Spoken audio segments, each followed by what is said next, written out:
কয়েকটা কথা বলবো, সেই কথাগুলো একটু মনোযোগ সহকারে শুনলে পারে আপনাদের অনেক উপকারে আসবে, বিশেষ করে যারা নতুন তাদের জন্য। এবং আমিও কিন্তু নতুন। তারপর আমি যে কথাটা বলতে চাচ্ছি সেটা হচ্ছে, আমরা কিন্তু নতুন অবস্থায় কাজ করতে লেগে আমরা কিন্তু প্রচুর মানুষকে ফলো করে থাকি, কিন্তু আসলে ফলো করে থাকি কিন্তু আমাদের ফলোটা ব্যাক হয় না। আমরা ফলোয়ারটা আমাদের ব্যাক আসে না, আমাদের সেই ফলোয়ারটা কিন্তু আমাদের বাড়িতে আসে না।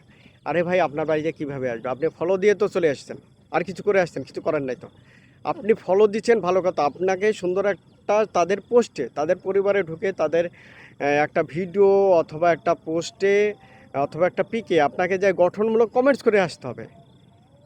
সেই কমেন্টসটা দেখে কিন্তু যাকে আপনি ফলো দিয়েছেন সে কিন্তু তখন আপনার ওই কমেন্টসটা দেখে আপনার বাড়িতে আসবে। তারপরে কিন্তু তার নজরে আসবে আপনি যে তাকে ফলো দিয়েছেন। সেজন্য আপনারা যাকেই ফলো দেন না কেন, তার অন্তত একটা ভিডিওতে অথবা একটা পোস্টে গিয়ে কমেন্টস করবেন। কমেন্টস করার পরে তারপরে তাকে ফলো দিবেন। দেখবেন 100% সে ব্যক্তি আপনার কমেন্টসে রিপ্লাই দিবে, আপনার বাড়িতে আসবে এবং আপনাকে ব্যাক করবে।